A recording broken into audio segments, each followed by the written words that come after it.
السلام علیکم۔ ایک ایسی مخلوق جو کچھ انسانوں کے لیے مسیحا جبکہ کچھ لوگوں کے لیے سب سے بڑا فتنہ ہے اور شر ہے، جسے ایک مذہب کے ماننے والے اپنا نجات درندہ اور دوسرے مذہب کے پیروکار اپنا سب سے بڑا دشمن مانتے ہیں۔ قرب قیامت میں ظاہر ہونے والی یہ شخصیت آخر کون ہے؟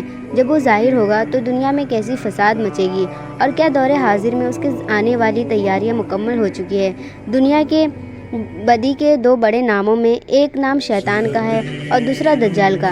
کہتے ہیں کہ اللہ تبارک و تعالیٰ نے دجال کو پیدا فرما کر مشرق کے جانب کرۂ ارض کی زمین دور دراز جزیرے میں قید فرما دیا تھا۔ دجال دنیا کا سب سے زیادہ قابل نفرت شخص ہے، جسے اللہ کے نبی حضرت محمد صلی اللہ علیہ وسلم نے دنیا کا سب سے بڑا فتنہ قرار دیا ہے اور اس کے شر سے پناہ مانگنے کی دعا فرمائی ہے۔ جبکہ یہودیوں کے نزدیک دجال موسیٰ علیہ السلام کے بعد سب سے زیادہ قابل عزت اور محترم شخص ہے، جسے وہ اپنا مسیحا قرار دیتے ہیں۔ ان کے عقیدے کے مطابق مسیح الدجال حضرت داؤد علیہ السلام کی اولاد میں سے ہے، جو دنیا میں یہودیت قائم کرے گا اور حضرت داؤد کی بادشاہت کو زندہ کرے گا۔ یہودیوں کا ایمان ہے کہ دجال کی آمد کے بعد دنیا بھر کے تمام غیر یہودیوں کو قتل کر دیا جائے گا۔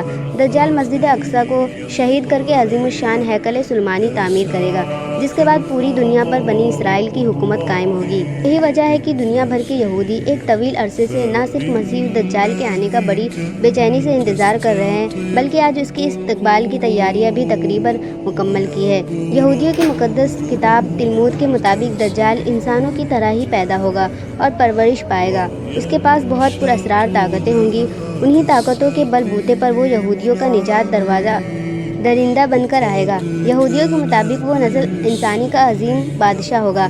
اس کے زمانے میں سارے مذاہب ختم ہو جائیں گے اور صرف یہودیت ہی باقی بچے گی۔ اگر دجال کی آمد کی بات کریں تو یہودیوں کے مطابق دنیا کی عمر 6000 سال ہے، جیسے وہ جورجین کیلنڈر کہتے ہیں۔ اس کے مطابق اس کائنات کی تخلیق سے لے کر اب تک 2240 سال گزر چکی ہے اور 6000 سال کے آخری سالوں میں مسیح الدجال کی آمد ہوگی۔ اسلامی کتابوں میں دجال کا تفصیلی ذکر موجود ہے اور اس کی آمد کی تمام پیشن گوئیوں کو بیان کیا گیا ہے۔